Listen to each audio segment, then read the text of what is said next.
एक समय की बात है, गरीबी से परेशान एक युवक अपना जीवन समाप्त करने के लिए नदी पर गया। वहां युवक को एक साधु मिल गए। उन्होंने उसे आत्महत्या करने से मना किया। साधु ने युवक से उसकी परेशानी का कारण पूछा। युवक ने सारी बात साधु को बता दी। सब कुछ सुनकर साधु ने कहा, मेरे पास एक विद्या है जिससे एक जादुई घड़ा बन जाता है। तुम जो भी उस घड़े से मांगोगे वो तुम्हारे लिए उपस्थित हो जाएगा। परंतु जिस दिन घड़ा फूट गया, उसी समय जो कुछ भी उस घड़े ने दिया है वो सब अदृश्य हो जाएगा।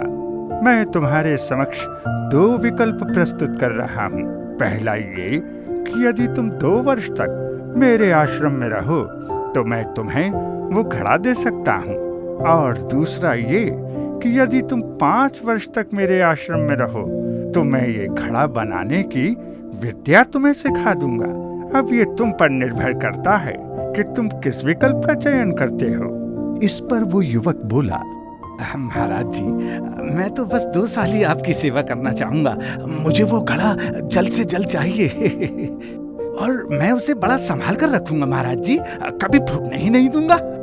तो साधु ने उसके इस विकल्प को स्वीकार किया और कहा, यदि तुम्हारी इच्छा जादुई घड़े को 2 वर्ष में प्राप्त करने की है तो ऐसा ही होगा।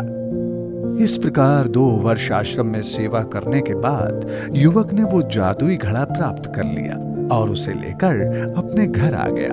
उसने घड़े से हर प्रकार की इच्छा पूरी करनी चाहिए और वो पूरी होती गई। घर बनवाया, महल बनवाया, नौकर चाकर मांगे। वो सभी को अपनी धाक व वैभव संपदा दिखाने लगा। उसने शराब पीना आरंभ कर दिया, किंतु एक दिन वो जादुई घड़ा सर पर रखकर नाचने लगा। अचानक उसे ठोकर लगी और घड़ा गिरकर फूट गया। घड़ा फूटते ही सब कुछ छूमंतर हो गया। अब युवक पश्चाताप करने लगा कि काश मैंने जल्दबाजी न की होती और घड़ा बनाने की विद्या सीख ली होती, तो आज मैं फिर से कंगाल ना होता।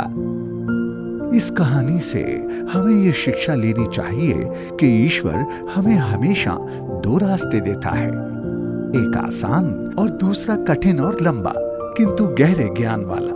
ये हमें चुनना होता है कि हम किस रास्ते पर चलें, क्योंकि शीघ्र मिली सफलता का फल भी शीघ्र ही समाप्त हो जाता है।